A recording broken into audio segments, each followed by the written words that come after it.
ನಮಸ್ಕಾರ ವೀಕ್ಷಕರೇ, ನಮ್ಮ ಟೋಟಲ್ ಕನ್ನಡ ಮೀಡಿಯಾ ವಾಹಿನಿಯಲ್ಲಿ ಬಹು ಜನಪ್ರಿಯವಾಗಿರುವಂಥ ಮನಸಾರೆ ಕಾರ್ಯಕ್ರಮಕ್ಕೆ ನಿಮಗೆಲ್ಲರಿಗೂ ಸುಸ್ವಾಗತ.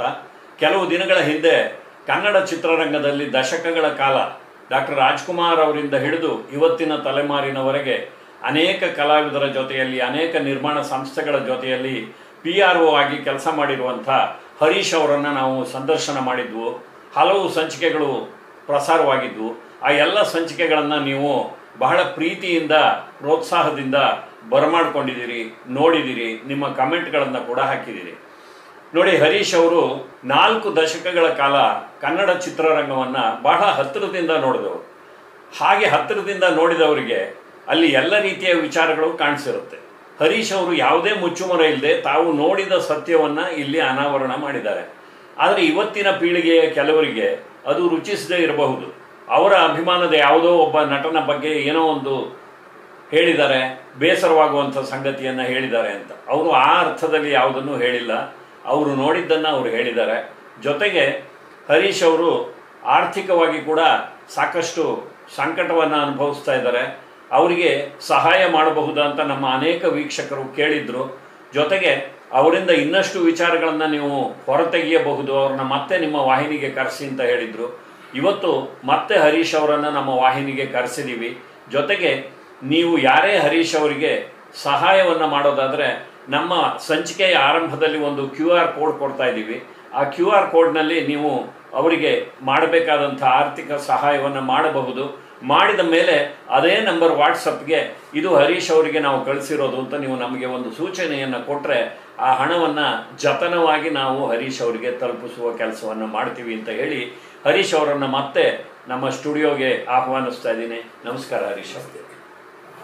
ಸರ್, ನಿಮ್ಮ ಜೊತೆ ಹಲವು ಸಂಚಿಕೆಗಳನ್ನು ಹಿಂದೆ ಪ್ರಸಾರ ಮಾಡಿದ್ವು. ನಿಮ್ಮ ಜೊತೆ ಸಂದರ್ಶನ ಮಾಡಿರುವಂಥದ್ದು ನಮ್ಮ ವೀಕ್ಷಕರಿಗೆ ಬಹಳ ಇಷ್ಟ ಆಯಿತು. ಸಾಕಷ್ಟು ಆವತ್ತಿನ ಸಂಗತಿಗಳು, ಎಷ್ಟೋ ಸಂಗತಿಗಳು ಇತಿಹಾಸದ ಗರ್ಭದಲ್ಲಿ ಅಡಗಿ ಹೋಗುತ್ತೆ. ಯಾರಾದರೂ ಒಬ್ರು ಹೇಳಿದ್ರೇನೆ ಅದು ಹೊರಗಡೆ ಬರೋದು. ಅದನ್ನ ಹತ್ತಿರದಿಂದ ನೋಡಿದವರು ಹೇಳಿದ್ರೆ ಅದಕ್ಕೊಂದು ಅಥೆಂಟಿಸಿಟಿ ಬರುತ್ತೆ. ನೀವು ಆ ಕೆಲಸವನ್ನು ಮಾಡಿದ್ದೀರಿ. ಆದರೆ ಅಲ್ಲಿ ನೀವೇನು ಪ್ರಯತ್ನಪೂರ್ವಕವಾಗಿ ಹೇಳಿದ್ದಲ್ಲ. ಆದರೆ ಹೆಚ್ಚು ವಿಚಾರ ಅಂಬರೀಷ್ ಅವರ ಬಗ್ಗೆ ಬಂತು. ಸ್ವಲ್ಪ ರಾಜ್ಕುಮಾರ್ ಅವರ ಕಂಪನಿಯಲ್ಲಿ ನೀವು PRO ಆಗಿ ಕೆಲಸ ಮಾಡಿದ್ರಿಂದ ಅನಿವಾರ್ಯವಾಗಿ ಆ ವಿಚಾರಗಳನ್ನು ಹೇಳಬೇಕಾಯಿತು. ಹಾಗಂತ ಕನ್ನಡ ಚಿತ್ರರಂಗದಲ್ಲಿ ಬೇರೆ ಕಲಾವಿದರನ್ನ ನೀವು ಪ್ರೀತಿಸೋದಿಲ್ಲ ಅಂತಾಗಲಿ ಅಥವಾ ಅವ್ರ ವಿಷಯ ಹೇಳಲ್ಲ ಅಂತಲ್ಲ, ನೀವು ಹತ್ತಿರದಿಂದ ನೋಡಿದ್ರೆ ಹೇಳ್ತೀರಿ. ಹಾಗಾಗಿ ಇವತ್ತು ಮತ್ತೊಮ್ಮೆ ರಾಜ್ಕುಮಾರ್ ಅವರಿಂದಲೇ ಪ್ರಾರಂಭ ಮಾಡೋಣ. ಅಲ್ಲಿಂದ ಮತ್ತೆ ಬೇರೆ ಬೇರೆ ಕಲಾವಿದರು, ಬೇರೆ ಬೇರೆ ನಿರ್ಮಾಪಕರು, ಬೇರೆ ನಿರ್ಮಾಣ ಸಂಸ್ಥೆಗಳಲ್ಲಿ ನೀವು ನೋಡಿದಂಥ ಚಿತ್ರರಂಗದ ನಗ್ನ ಸತ್ಯಗಳನ್ನು ಮತ್ತೊಮ್ಮೆ ವೀಕ್ಷಕರ ಮುಂದೆ ತೆರೆದಿಡೋಣ ಅಂತ ನಿಮ್ಮನ್ನು ಕರೆಸಿದ್ದೀವಿ. ಹೇಳಿ ಸರ್, ರಾಜ್ಕುಮಾರ್ ಅವರ ಬಗ್ಗೆ ಹೇಳದೆ ಬಿಟ್ಟಿರುವಂಥ ಸಂಗತಿಗಳನ್ನು ಈಗ ಹೇಳಿ. ಡಾಕ್ಟರ್ ರಾಜ್ಕುಮಾರ್ ಅವ್ರಿಗೆ ಈ ಪದ್ಮಭೂಷಣ ಪ್ರಶಸ್ತಿ ಬಂದಾಗ ನಾನು ಅವಾಗ ಪ್ರಜಾಮತದಲ್ಲಿ ಕೆಲಸ್ತಾ ಇದ್ದೆ. ಆಗ ಪ್ರಜಾಮತದಲ್ಲಿ ನಾ ಕಂಡ ಡಾಕ್ಟರ್ ರಾಜ್ಕುಮಾರ್ ಅಂತ ಅಂದ್ಬಿಟ್ಟು ಲೇಖನಗಳನ್ನ ಆಹ್ವಾನಿಸಿದ್ರು ಅವರು ಪತ್ರಿಕೆಯಿಂದ. ಯಾರು ಬೇಕಾದ್ರೂ ಬರೀಬಹುದು ಹಾಗೆ ಅಂತ. ಆಗ ಹಲವು ಹೆಸರಾಂತ ಸಾಹಿತಿಗಳು, ಬರಹಗಾರರು ಎಲ್ಲಾರು ಲೇಖನಗಳ ಕಳಿಸ್ಕೊಟ್ರು ಅವ್ರಿಗೆ ತೋಚಿದ್ದು. ಅದರಲ್ಲಿ ಒಂದು ತುಂಬಾ ಇಂಟ್ರೆಸ್ಟ್ ಆಗಿದ್ದ ಒಂದು ಇದು ಅಂತಂದ್ರೆ ಖ್ಯಾತ ಲೇಖಕಿ, ಕಾದಂಬರಿಕಾರ್ತಿ ಡಾಕ್ಟರ್ ಅನುಪಮಾ ನಿರಂಜನ್. ಈ ಡಾಕ್ಟರ್ ಅನುಪಮಾ ನಿರಂಜನ್ ಅವರು ಒಂದು ಅಣ್ಣವರ ಬಗ್ಗೆ, ಒಂದು ಡಾಕ್ಟರ್ ರಾಜ್ಕುಮಾರ್ ಬಗ್ಗೆ ಒಂದು ಲೇಖನ ಬರೆದಿದ್ರು. ಆ ಲೇಖನ ಎಷ್ಟು ಇಂಪ್ರೆಸ್ ಇತ್ತು ಅಂತಂದ್ರೆ, ಒಂದ್ಸತಿ ಅವರ ಒಂದು ರಿಲೇಷನ್ ಮನೆಗೆ ನಾಮಕರಣದ ಫಂಕ್ಷನ್ಗೆ ಹೋಗ್ತಾರೆ. ಆ ನಾಮಕರಣದ ಫಂಕ್ಷನ್ಗೆ ಹೋದಾಗ ಆ ಮಗು ತೊಟ್ಲಲ್ಲಿ ಮಲಗಿಸಿರ್ತಾರೆ. ತೊಟ್ಲ ಪಕ್ಕ ಡಾಕ್ಟರ್ ರಾಜ್ಕುಮಾರ್ ಅವ್ರದ್ದು ಒಂದು ಕ್ಯಾಲೆಂಡರ್ ಹಾಕಿರ್ತಾರೆ. ಆ ಫ್ಯಾನ್ ಹಾಕಿದ್ದ ಗಾಳಿಗೆ ಆ ಡಾಕ್ಟರ್ ರಾಜ್ಕುಮಾರ್ ಕ್ಯಾಲೆಂಡರ್ ಬಿದ್ದೋಗುತ್ತೆ. ಆ ಕ್ಯಾಲೆಂಡರ್ ಬಿದ್ದೋದಾಗ ಈ ಮಗು ಅಳೋದಕ್ಕೆ ಶುರು ಆಗತ್ತೆ. ಅಲ್ಲಿರೋ ಜನಗಳಿಗೆ ಯಾರಿಗೂ ಗೊತ್ತಾಗಲ್ಲ, ಅಯ್ಯೋ ಯಾಕೆ ಕಳ್ತಾ ಇದೆ ಅಂತ. ಕೆಲವರು ಅಯ್ಯೋ ಹೊಟ್ಟೆ ನೋವು ಇರ್ಬೇಕು ನೋಡು ಹಾಗೆ ಏನೇನೆಲ್ಲ ಇರ್ಬೇಕು, ಅದು ಇದಕ್ಕೆ ಬರೋದಿಲ್ಲ. ಕೊನೆಗೆ ಕ್ಯಾಲೆಂಡರ್ ಬೇರೆ ಬಿದ್ದೋಗ ನೇತಾಕು ಅಂತ ಹೇಳ್ಬಿಟ್ಟು ಹುಡುಗನ ತಾಯಿ ಅಂತಾರೆ.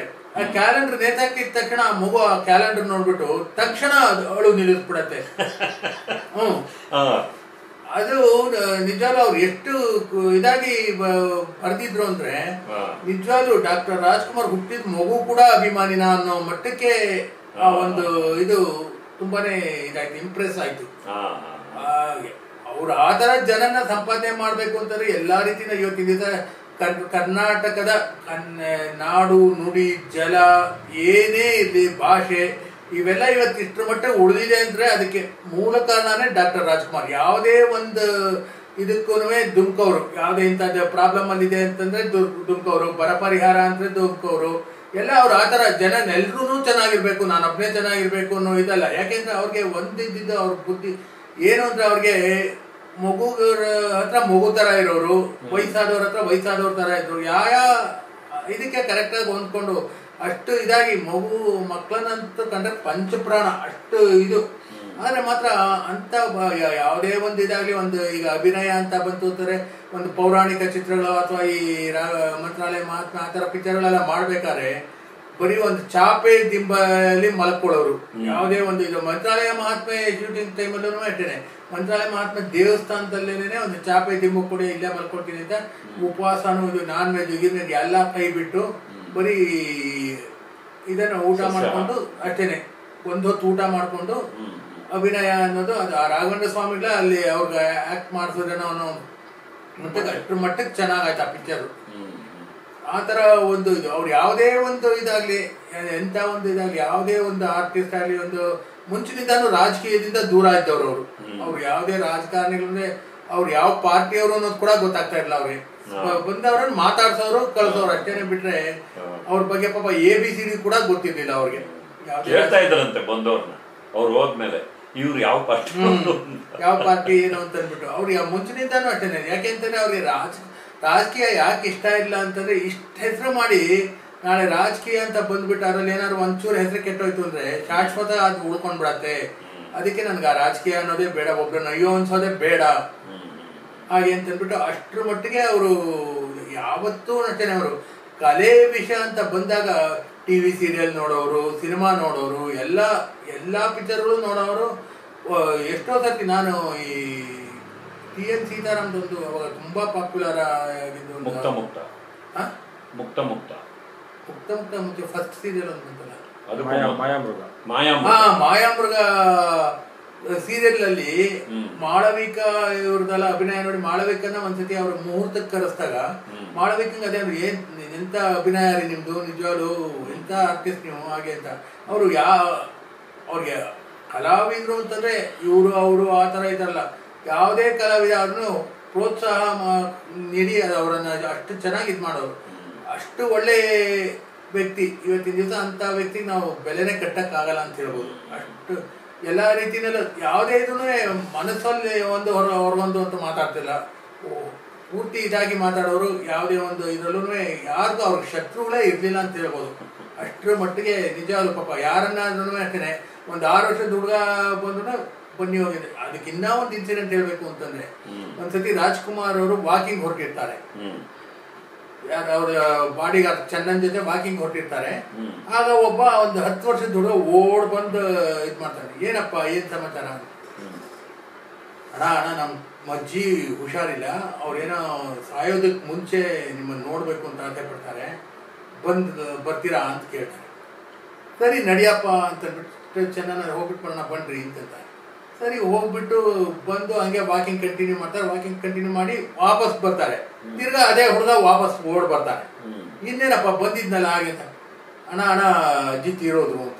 ಅವಾಗ ಎಷ್ಟು ಬೇಜಾರು ಮಾಡ್ಕೊಂಡ್ರು ಅಂದ್ರೆ, ಅಯ್ಯೋ ನಾವು ಹೋಗಿದ್ದೆ ದೊಡ್ಡ ತಪ್ಪಾಯ್ತೇನೋ, ಇಲ್ಲದೆ ಹೋಗಿದ್ದೀರಾ ಅಜ್ಜಿ ಇನ್ನೊಂದ್ ಸ್ವಲ್ಪ ದಿವಸ ಉಳ್ಕೊಳ್ಳೋದೇನೋ ಅಂತ ಅಷ್ಟು ನೊಂದ್ಕೊಂಡ್ಬಿಟ್ರು ಪಾಪ. ನೀವು ಆಗ್ಲೇ ಒಂದು ಮಾತು ಹೇಳಿದ್ರಿ, ಅವ್ರನ್ನ ಯಾರು ಶತ್ರುತ್ವ ಮಾಡ್ತಾ ಇರ್ಲಿಲ್ಲ, ದ್ವೇಷ ಮಾಡ್ತಿರ್ಲಿಲ್ಲ ಅಂತ. ಅದು ಒಪ್ಪ ಅಂತ ಮಾತಲ್ಲ. ತುಂಬಾ ಜನಕ್ಕೆ ಅವ್ರ ಮೇಲೆ ಒಂದು ರೀತಿಯ ಅಸೂಯೆ ಇತ್ತು, ಬೇರೆ ಬೇರೆ ಕಾರಣಕ್ಕೆ.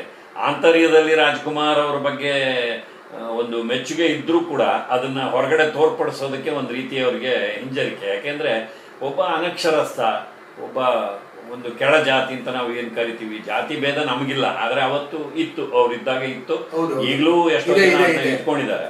ಆ ಒಂದು ಕಾರಣಕ್ಕೆ ಇವರು ಈ ಥರದ್ದೆಲ್ಲ ಮಾಡ್ತಾರಲ್ಲ, ಅವರಿಗೆ ರಾಘವೇಂದ್ರ ಸ್ವಾಮಿಗಳ ಪಾತ್ರ ಕೊಡಬೇಕಾದ್ರೇನೂ ಸಾಕಷ್ಟು ವಾದ ವಿವಾದಗಳು ನಡೀತು. ಆದರೆ ನೀವು ಹೇಳಿದ್ನ ಒಂಚೂರು ಆಲ್ಟರ್ ಮಾಡ್ತಾ ಇದ್ದೀನಿ ನಾನು. ಅವರಿಗೆ ಯಾರ ಮೇಲೂ ಶತ್ರುತ್ವ ಇರಲಿಲ್ಲ, ಅವ್ರು ಯಾರ ಮೇಲೂ ಯಾವ ಅಸಮಾಧಾನನೂ ಇಟ್ಕೊಳ್ತಾ ಇರಲಿಲ್ಲ.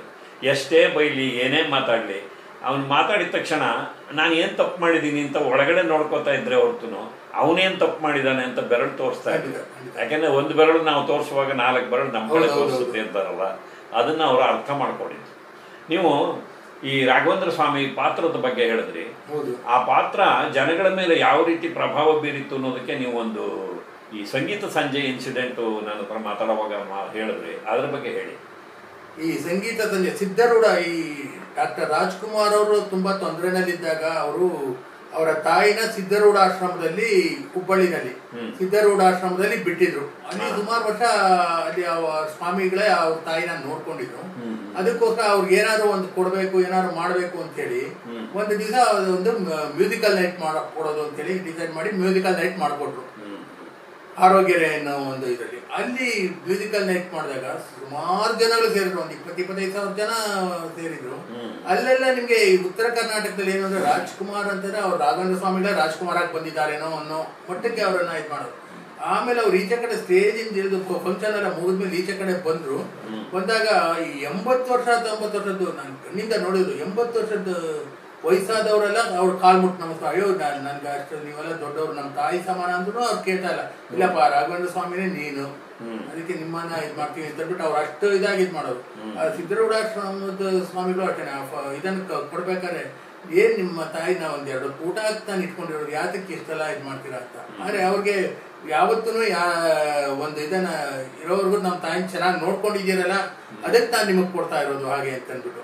ಯಾವುದೇ ಒಂದು ಇದಾದ್ರೂ ಅಷ್ಟೇನೆ ಅವರು ಸುಮಾರು ಏನು ಅಂತಂದ್ರೆ, ಈಗ ಈ ಅಂಗವಿಕಲ ಇವರುಗಳಿಗೆ ಒಂದು ಇದು ಈಗ ಲಕ್ಷ್ಮೀ ನಿಜಾಮುದ್ದೀನ್ ಅಂತ, ನಿಜಾಮುದ್ದೀನ್ ಪೊಲೀಸ್ ಕಮಿಷನರ್ ನಿಜಾಮುದ್ದೀನ್ ಇದಾರಲ್ಲ, ಅವರ ಹೆಂಡತಿ ಅವರು ಒಂದ್ಸತಿ ಹೀಗೇನೆ ಈ ಅಂಗವಿಕಲ ಇವರುಗಳಿಗೆಲ್ಲ ಒಂದು ಇದು ಮಾಡ್ಬೇಕು ಅಂತಂದಾಗ ಇಲ್ಲೇ ಕಂಠೀರವ ಸ್ಟುಡಿಯೋದಲ್ಲಿ ಒಂದು ಮ್ಯೂಸಿಕಲ್ ನೈಟ್ ಮಾಡ್ಕೊಟ್ರು. ಅದು ಆವಾಗ ಅಂಗವಿಕಲರ ಇದಕ್ಕೆ ಹೋಯ್ತದೆ ಫಂಡ್. ಲಕ್ಷ್ಮೀ ನಿಜಾಮುದ್ದೀನ್ ಅಧ್ಯಕ್ಷತೆಯಲ್ಲೇನೆ ಅದು ಮಾಡಿ ಇದು ಕೊಟ್ಟಿದ್ದು. ಅಂದ್ರೆ ಅವರು ಹೆಂಗೆ ಅಂತಂದ್ರೆ ಯಾರಿಗೆ ಆಗ್ಲಿ, ಈಗ ನನ್ನನ್ನು ನೋಡಿದ್ರು ಅಷ್ಟೇನೆ, ಯಾರನ್ನ ನೋಡಿದ್ರು ಅಷ್ಟೇ. ಒಂದ್ಸತಿ ಆಕಸ್ಮಿಕ ಆ ಪಿಕ್ಚರ್ ಶೂಟಿಂಗ್ ನಡೀತಾ ಇತ್ತು ಸೆಂಟ್ರಲ್ ಜೈಲಲ್ಲಿ. ಸೆಂಟ್ರಲ್ ಜೈಲಲ್ಲಿ ಶೂಟಿಂಗ್ ನಡೀತಾ ಇದ್ದಾಗ ಹೀಗೆ ಅವ್ರ ಪೊಲೀಸ್ ಸೂಪರಿಂಟೆಂಡೆಂಟ್ ಬಂದ್ರು, ಯಾರು ಜೈಲ್ ಸೂಪರಿಂಟೆಂಡೆಂಟ್ ಬಂದವ್ರೆ ನಮಸ್ಕಾರ ಅಂತಂದ್ರು. ನಮಸ್ಕಾರ ಹೊಟ್ಟೆನ ಫಸ್ಟ್ ಇದ್ ಮಾಡಿ ಕಮ್ಮಿ ಮಾಡಿ ದಂಡಿಸಿ, ದೇಹ ದಂಡಿಸಿ ಅಂತಂದ್ರು. ಅವ್ರಿಗೊಂಥರ ಆಯ್ತು, ಏನಣ್ಣ ನೀವ್ ಈ ತರ ಹೊಟ್ಟೆ ಇಟ್ಕೊಂಡಿದ್ರೆ ಕಳ್ಳನ್ ಹೆಂಗ್ ಹಿಡಿತೀರಾ, ಅದಕ್ಕೆ ದೇಹ ದಂಡಿಸ್ಬೇಕು ನೀವು, ನಮಗಿಂತ ನೀವು ಇದು ಫಾಸ್ಟ್ ಆಗಿರ್ಬೇಕು ಅಂತಂದ್ರೆ ನೀವು ದೇಹ ದಂಡ, ಈ ತರ ಹೊಟ್ಟೆ ಇಟ್ಕೊಂಡು ನೀವು ಓಡಕ್ಕೆ ಆಗಲ್ವಲ್ಲ, ಸ್ವಲ್ಪ ತಿಳ್ಕೊಬಿಡಿ ನಾ ಹಿಂಗೆ ಹೇಳ್ದೆ ಅಂತ. ಆಮೇಲೆ ಇನ್ನೊಬ್ರು ಅವ್ರ ಜೊತೆ ಇಲ್ಲ ಬಿಡಿ ಅಣ್ಣ ನೀವು ಒಳ್ಳೇದನ್ನ ಹೇಳ್ತೀರಾ ಹಾಗೆ ಅಂತ. ಆತರ ಅದು ಏನು ಅಂತಾರೆ, ಎಷ್ಟೋ ಕಡೆ ಅವ್ರಿಗೆ ಆ ಒಂದು ಕೆಲವು ಕಡೆ ಅಂತೂ ನಮ್ಗೇನೆ ಆಶ್ಚರ್ಯ, ಏನ್ ನಿಜವಾಗ್ಲೂ ಅವ್ರಿಗೆ ಆ ಒಂದು ಸರಸ್ವತಿ ಅನ್ನೋದು ಅಷ್ಟ್ರ ಮಟ್ಟಿಗೆ ಒಲ್ದಿದೆ ಅಂತಂದ್ಬಿಟ್ಟು. ಯಾವ ಇದಕ್ಕೂ ಎಲ್ಲೂ ಹೋಗಿ ಭಾಷಣ ಬರ್ಕೊಂಡ್ಬಿಟ್ಟು ಆ ತರದ್ದೆಲ್ಲ ಎಲ್ಲೂ ಇಲ್ಲ. ಅವ್ರಿಗೆ ತೋಚಿದ್ದನ್ನು ಮಾತಾಡ್ಬೇಕು, ಮಾತಾಡೋರು ಅಷ್ಟೇನೆ.